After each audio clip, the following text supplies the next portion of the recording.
রাজ্যের পুলিশ প্রশাসন বদলে এবার জনস্বার্থ মামলা হাইকোর্টে। এই মামলার গতি প্রকৃতি বিষয়ে জানতে চাইবো। আমার সঙ্গে অর্ণব রয়েছেন হাইকোর্ট চত্বর থেকে। অর্ণব, দেখো, গত রবিবার অর্থাৎ 15 তারিখ ভোট ঘোষণা করেছে আমাদের রাজ্যের নির্বাচন কমিশন এবং তার 24 ঘন্টার মধ্যে প্রথমে মুখ্য সচিব, স্বরাষ্ট্র সচিবকে রাফি বদলি বা স্থানান্তর করার নির্দেশের পর এখনো পর্যন্ত ডজন খানেক রাজ্যের আইএএস, আইপিএস তাদের বদলি করা হয়েছে, কাউকে সরিয়ে দেওয়া হয়েছে, কাউকে ইলেকশনের কাছ থেকে বসিয়ে দেওয়া হয়েছে, কাউকে এবার স্থানান্তর করা হয়েছে।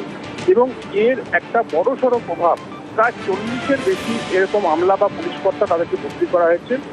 এর একটা বড় প্রভাব পড়ছে রাজ্যের প্রশাসনের কাজের গতির ওপর।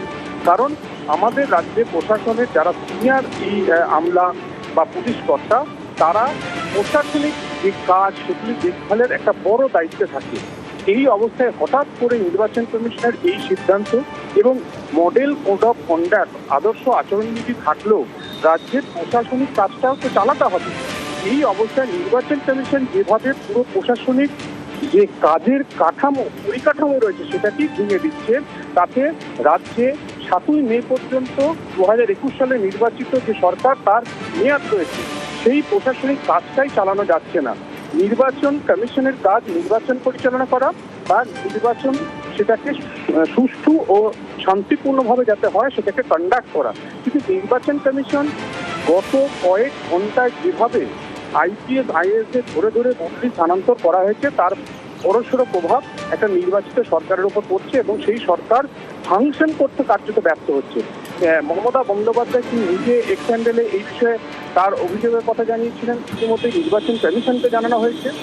এরপরও কোনো গতি না হওয়ায় আজকে তৃণমূল কংগ্রেসের যিনি সাংসদ এবং সিনিয়র অ্যাডভোকেট কল্যাণ বন্দ্যোপাধ্যায় প্রধান বিচারপতি সুজয় পালের ডিভিশন বেঞ্চে পুরো এই সমস্যার কথাগুলি দৃষ্টি আকর্ষণ করে তিনি জানান, সময় হাতে অত্যন্ত কম, অন্তত নির্বাচন কমিশন তারা নির্বাচন পরিচালনার কাজ করুক, আদর্শ আচরণবিধি মেনে তারা কাজ করুক, কিন্তু রাজ্যের প্রশাসন সেটা যাতে সচল থাকে সেটার জন্য অন্তত নির্বাচন কমিশনের এই ধরনের বদলি বা স্থানান্তরের নির্দেশ সেটা মনে করছে জনস্বার্থ মামলাকারী অবৈধ বা বেআইনি, তার উপর স্থগিতাদেশ দিন। জরুরি জনস্বার্থ মামলার অনুমতি দিয়েছেন প্রধান বিচারপতি এবং সোমবার দিন এই মামলা শুনানি হবে। আইনজীবী অর্ক নাথ তিনি এই মামলা দায়ের করছেন কলকাতা হাইকোর্টে। ধন্যবাদ।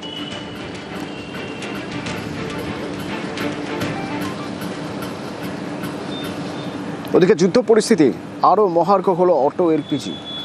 সব মিলিয়ে যদি দেখা যায় তাহলে এক সপ্তাহের মধ্যে 13 টাকা বেড়ে গেল অটো এলপিজির দাম। এর আগে 5 টাকা বেড়েছিল, এক সপ্তাহ হয়নি, তার মধ্যে এবার দেখা গেল আরও 8 টাকা বেড়ে গেল। তাহলে সব মিলিয়ে 70 টাকা 60 পয়সা 68 পয়সা হচ্ছে এখন অটো এলপিজির দাম। এক সপ্তাহের ব্যবধানে 13 টাকা বাড়লো। কিন্তু এই যে দাম বেড়েছে তারপরেও অটোর এলপিজি কি মিলছে? 10 দিনের মধ্যে 13 টাকা দাম তো বাড়লো না। অভিযোগ উঠছে দাম বেড়েছে ঠিকই, কিন্তু অটো এলপিজি মিলছে না, লম্বা লাইনে দাঁড়িয়ে থেকেও মিলছে না। বিশ্বজিৎ রয়েছে আমার সঙ্গে সরাসরি। বিশ্বজিৎ, ঠিক কোথায় কোথায় এরকম অভিযোগ আসছে? এই যে অভিযোগ উঠছে যে অটো এলপিজি মিলছে না, এর কারণ কি?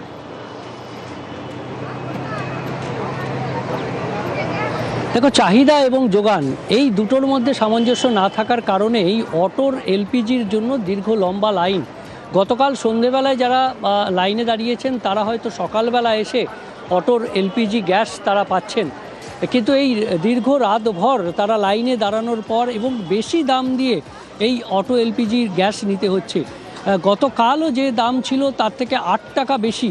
অর্থাৎ এই যে দীর্ঘ একদিকে মূল্যবৃদ্ধি গ্যাসের, অন্যদিকে দীর্ঘ লাইন, আর তার ফলে অটো চালকেরা প্যাসেঞ্জার তোলা বা ভাড়া খাটার সময়টাই তাদের কমে যাচ্ছে। আর এর ফলে সংকটে পড়েছেন অটো চালক এবং তাদের পরিবারেরা। শুধুমাত্র একটা পাম্পের দৃশ্য নয়, বেশ কিছু পাম্পেই কলকাতায় দেখা গেছে দীর্ঘ লাইন, কোথাও আবার গ্যাস নেই বলে গ্যাস বন্ধ, অর্থাৎ পেট্রোল পাম্প বন্ধ, গ্যাস নেই। আবার এরকমও কোথাও দেখা গেছে যে এখনও পর্যন্ত গ্যাস এসে পৌঁছয়নি। অর্থাৎ নানা রকম সমস্যায় চাহিদা এবং যোগানের এই যে সামঞ্জস্য না থাকার কারণে মধ্যপ্রাচ্যের যুদ্ধের প্রভাব সরাসরি এসে পড়েছে কলকাতার অটো পরিবহনে। সবথেকে বেশি অটো পরিবহনে, কারণ আমরা জানি এর আগে 5 টাকা মূল্যবৃদ্ধি হয়েছিল এবং তারপর 8 টাকা, অর্থাৎ কয়েক দিনের মধ্যে একেবারে 13 টাকা মূল্যবৃদ্ধি হওয়ায় যথেষ্টই সংকটে পড়েছেন অটো চালকরা, বিশেষ করে যারা অন্যের অটো ভাড়াতে চালান তাদের ক্ষেত্রে এই সমস্যাটা আরও তীব্র হয়েছে। কারণ প্রতিদিনই তাদেরকে মালিককে তাদের যে মুনাফা হোক বা না হোক তাদের সেই টাকাটা দিতে হচ্ছে, কিন্তু কতক্ষণ প্যাসেঞ্জার তুলবেন, কতক্ষণ অটো চালাবেন। যদিও অফিসিয়ালি কোনো অটো পরিবহনের যে ইউনিয়ন রয়েছে, কোনো ইউনিয়নই এই মুহূর্তে ভাড়া বাড়ায়নি অফিসিয়ালি, শুধুমাত্র চিংড়িঘাটা সহ 2-1টা অটো ইউনিয়ন ছাড়া। কিন্তু কাটা রুটে অনেক অটো চালকেরাই 2-3 টাকা করে বেশি নিচ্ছেন।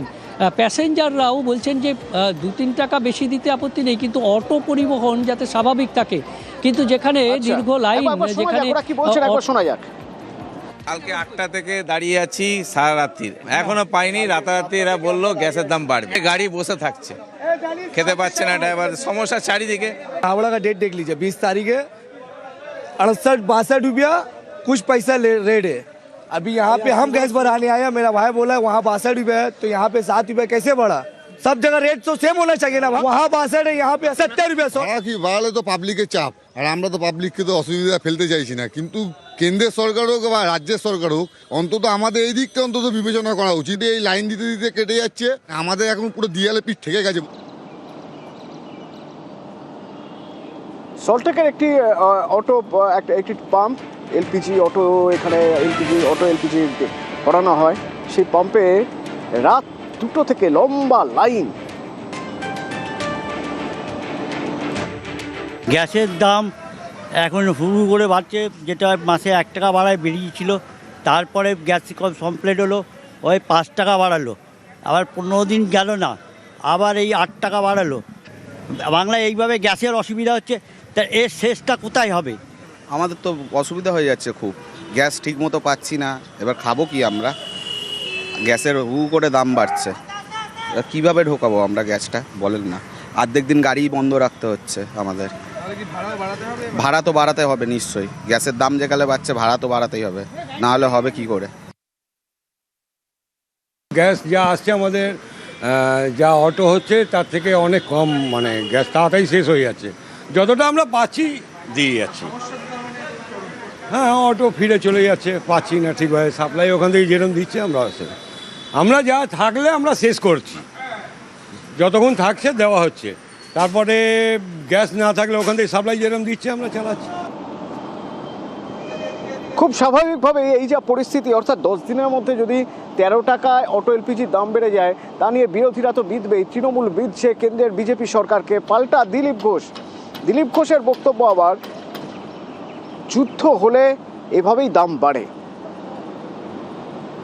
যখনই যুদ্ধ হয় তখনই দাম বাড়ে। দেখে নিন ইরাক যুদ্ধের সময় 25% পেট্রোলের দাম বেড়েছিল কংগ্রেসের রাজত্বে। এটা নতুন কিছু না, আমার মনে হচ্ছে যুদ্ধ শেষ হয়ে আসবে, সব ঠিক হয়ে যাবে। এই সরকারটা না আছে কোনো বিদেশ নীতি, না আছে কোথাও কূটনৈতিক তথ্যের কোন রকম সফলতা, শুধুমাত্র হিন্দু মুসলমানের মানুষের মধ্যে বিভাজন ছাড়া এই সরকারের সামনে কোনো এজেন্ডা নেই যেটা মানুষের জন্য কাজ করতে পারে। ভারতবর্ষ কেন অন্য রাষ্ট্রগুলো থেকে গ্যাস আগেই পারচেজ করার জন্য এগ্রিমেন্ট করেনি, যখন দীর্ঘদিন ধরে মধ্যপ্রাচ্যে সংকট হচ্ছে? কেন পশ্চিম আফ্রিকা থেকে, কেন রাশিয়া থেকে আলাদা করে গ্যাস সরবরাহের জন্য উদ্যোগ কেন গ্রহণ করেনি? সেই প্রশ্ন তো উঠবেই।